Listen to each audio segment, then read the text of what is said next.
የአዲስ አበባ ቤቶች ልማት ኮርፖሬሽን የኮንዶሚኒየም ቤቶች ውል በወቅቱ እንዲፈጸም ማስጠንቀቂያ አውጥቷል። በተቀመጠው የጊዜ ገደብ ውስጥ ቀርበው ውል በማይፈጽሙ ላይ ተገቢውን የባንክ ወለድ በመጨመር የሚከፍሉ መሆኑን በጥብቅ አስታውቀዋል። በሌላ መረጃ ደግሞ አዲስ የቤት ግንባታ ሕግ መውጣቱን አውቀናል። ከሰሞኑ በተደጋጋሚ የተከሰቱ አደጋዎች ለዚህ መመሪያ መውጣት ምክንያት መሆናቸውም ታውቋል።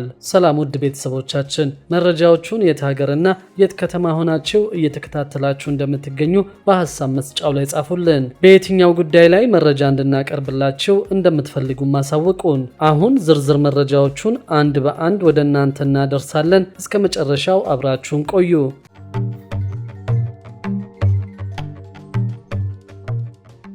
የአዲስ አበባ ቤቶች ልማት ኮርፖሬሽን የኮንዶሚኒየም ቤቶች ውል በወቅቱ እንዲፈጸም ማስጠንቀቂያ አውጥቷል። በተቀመጠው የጊዜ ገደብ ውስጥ ቀርበው ውል በማይፈጽሙ ላይ ተገቢውን የባንክ ወለድ በመጨመር የሚከፍሉ መሆኑን በጥብቅ አስታውቀዋል። የአዲስ አበባ ቤቶች ልማት ኮርፖሬሽን ከ4000 በላይ ለሚሆኑ የልማት ተነሺዎች ምትክ የጋራ መኖሪያ ቤቶችን በማስተላለፍ የሽያጭ ውል እያዋዋለ እንደሚገኝ ይፋ አድርገዋል። እነዚህ የልማት ተነሺዎች በኮሪደር ልማት እንዲሁም በተለያዩ የልማት ስራዎች ምክንያት ከመንግስት ቤት የተነሱ መሆናቸውን አስታውቀዋል። ይሁን እንጂ የጋራ መኖሪያ ቤት በሽያጭ ተመድቦላቸው እስካሁን ድረስ የሽያጭ ውል ሳይዋዋሉ የቀሩ በርካታ የልማት ተነሺዎች መኖራቸውን ይፋ አድርገዋል። በዚህም ምክንያት ኮርፖሬሽኑ በቤቶቹ ላይ ከፍተኛ ወለድ ለመክፈል መገደዱን አስታውቀዋል። በመሆኑም ምትክ የጋራ መኖሪያ ቤት ተሰጧችሁ ውል ሳትፈጽሙ በተሰጣችሁ ቤት ውስጥ እየኖራችሁ ያላችሁ የልማት ተነሺዎች እስከ ግንቦት 30 ቀን 2017 ዓመተ ምህረት ድረስ በኮርፖሬሽኑ የጋራ መኖሪያ ቤቶች ማስተላለፍ ዳይሬክቶሬት ባስቀመጠው ፕሮግራም መሰረት በአካል በመቅረብ የሽያጭ ውል እንድትፈጽሙ አሳስበዋል። በተቀመጠው የጊዜ ገደብ ውስጥ ቀርበው የሽያጭ ውል በማይፈጽሙ የልማት ተነሺዎች ላይ ደግሞ ተገቢውን የባንክ ወለድ ጨምሮ የሚያስከፍል መሆኑን በጥብቅ አስታውቀዋል። የልማት ተነሺዎች ለውል ሲመጡ ማሟላት የሚገባቸው መረጃዎችንም የአዲስ አበባ ቤቶች ልማት ኮርፖሬሽን ይፋ አድርገዋል።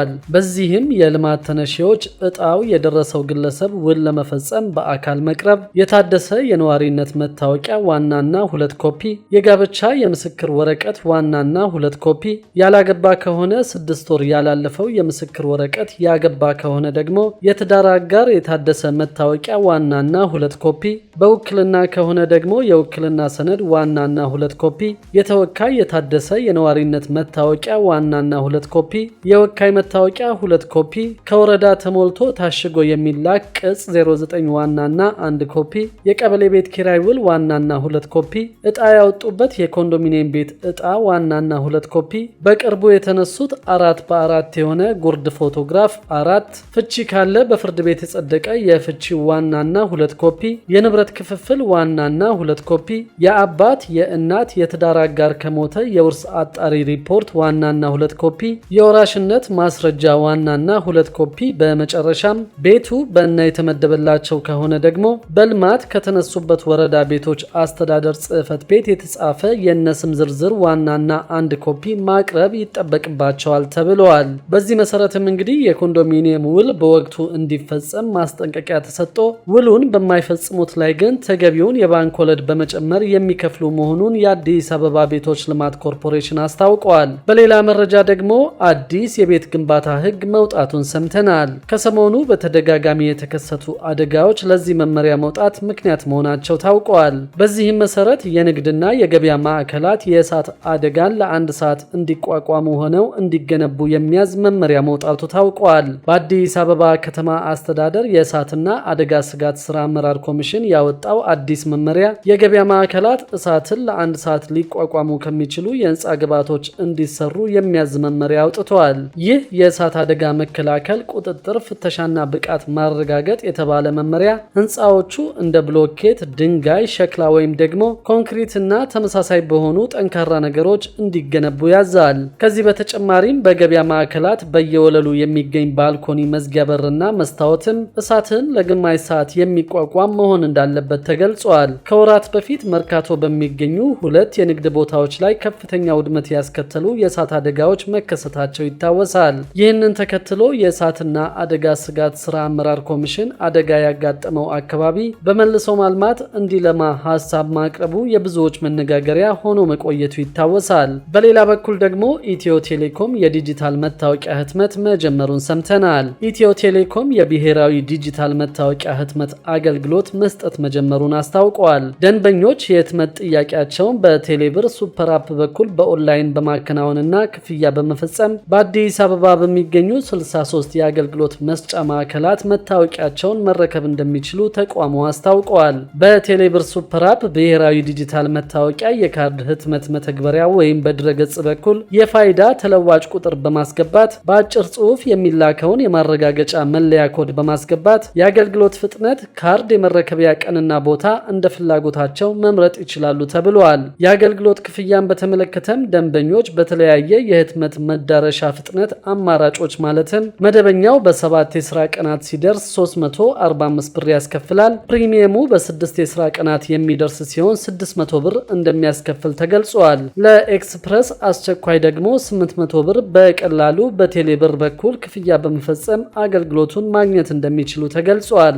በሌላ በኩል የስራና ክህሎት ሚኒስቴር በኤጀንሲዎች ወደ ውጭ ሀገር ለስራ ከሚላኩ ዜጎች ለማግኘት ከታቀደው የውጭ ምንዛሪ ማሳካት የተቻለው 1/4ኛውን ገደማ ብቻ መሆኑን አስታውቋል። ሚኒስቴሩ 472.5 ሚሊዮን ዶላር ወደ ሀገር ውስጥ ለማስገባት አቅዶ ማሳካት የቻለው 113.4 ሚሊዮን ዶላር እንደሆነና ይህም የእቅዱን 24 በመቶ እንደሆነ የስራና ክህሎት ሚኒስትር ሙፈሪያት ካሚል ተናግረዋል። 113.4 ሚሊዮን ዶላር የተገኘው 943 ኤጀንሲዎች ወደ ውጭ ሀገራት ከላኳቸው ዜጎች እንደሆነም አስረድተዋል። ሪፖርት ባላቀረቡ 221 ኤጀንሲዎች ላይ ህጋዊ እርምጃ እንደተወሰደም በሪፖርቱ ተነግረዋል። በሌላ በኩል በውጭ ሀገር የተሰማሩ ዜጎችን መብት በተመለከተ 804 አቤቱታዎች ቀርበው 719 አቤቱታዎች በመስማማት ተፈተው 85 የሚሆኑት ደግሞ በሂደት ላይ እንደሚገኙ ተገልጿል። በሌላ በኩል ደግሞ የኢትዮጵያ ንግድ ባንክ ባለፉት 8 ወራት ብቻ 32.6 ቢሊዮን ብር ትርፍ ማስመዝገቡን አስታውቀዋል። የኢትዮጵያ ንግድ ባንክ ፕሬዝዳንት አቶ አቤ ሳኖ እንደገለጹት ባንኩ በ8 ወራት ብቻ የ32.6 ቢሊዮን ብር ትርፍ አስመዝግበዋል። ባንኩ ያስመዘገበው ትርፍ ከአምና ተመሳሳይ ወቅት ጋር ሲነጻጸር የ170.5 በመቶ ብልጫ እንዳለው ያስረዱት አቶ አቤ የተመዘገበው እድገት በገቢ እድገትና ወጪ ቁጠባ ላይ የተገኘው አመርቂ ውጤት ነጸብራቅ መሆኑን ገልጸዋል። አቶ አቤ በሁሉም የባንኩ ገቢ ማመንጫ ዘርፎች ላይ አበረታች አፈጻጸም የተመዘገበ መሆኑን የገለጹ ሲሆን ባንኩ አምና በተመሳሳይ ወቅት ካገኘው ገቢ 26 በመቶ እድገት በማሳየት 109.3 ቢሊዮን ብር ጠቅላላ ገቢ ማግኘቱን አስታውቀዋል። የባንኩ የተበላሹ ብድሮች ምጣኔ መቀነስ በመቻሉ ለተበላሹ ብድሮች መጠባበቂያ የወጣ ወጪ ከባለፈው ዓመት አንጻር ሲታይ ከፍተኛ ቅናሽ ማስመዝገቡን የገለጹት አቶ አቤ ይህም በባንኩ ትርፋማነት ላይ አስተዋጽኦ እንደነበረው አስረድተዋል። ባንኩ በዋና ዋና የአፈጻጸም መለኪያዎች የበጀት ዓመቱ ሲጀመር በኢንዱስትሪው የነበረውን የገበያ ድርሻ ማሳደግ መቻሉም በሪፖርቱ ተገልጿል። በበጀት ዓመቱ 8 ወራት 264.6 ቢሊዮን ብር ብድር ባንኩ ለደንበኞቹ ማቅረቡን አቶ አቤ ሳኖ ጠቅሰው ከዚህ ውስጥ 88.2 በመቶ የተሰጠው ለግሉ ዘርፍ እንደሆነ ተናግረዋል። ባንኩ ብድርን ከማስፋፋትና የዜጎችን የፋይናንስ ተጠቃሚነት ከማሳደግ አንጻር አዳዲስ የብድር አይነቶችን እያስተዋወቀ እንደሚገኝ አመልክተዋል። በዲጂታል አማራጭ 717,000 ደንበኞች የብድር አገልግሎት ማግኘት መቻላቸውን ከኢትዮጵያ ንግድ ባንክ የተገኘው መረጃ ያመለክታል።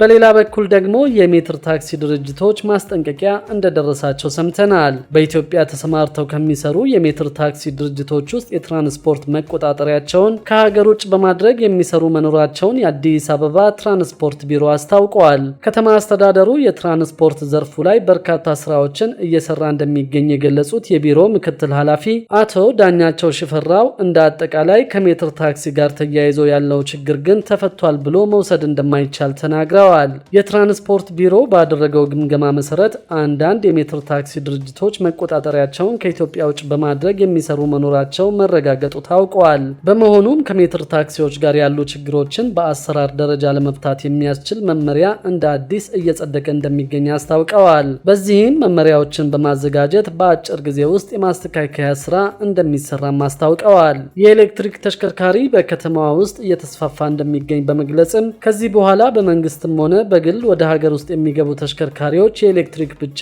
እንደሚሆኑ ጠቁመዋል። ክቡራትና ክቡራን የአዲስ ቢዝነስ የዩቲዩብ ቻናል ተከታታዮቻችን ይህንን ቻናል ሰብስክራይብ ሳታደርጉ የምትከታተሉን ከሆነ ቢዝነስና ሌሎች ተያያዥ ጉዳዮችን በተመለከተ አዳዲስ መረጃ ለማግኘት የዩቲዩብ ቻናሉን ሰብስክራይብ በማድረግ ቤተሰብ እንድትሆኑን በትህትና እንጠይቃለን።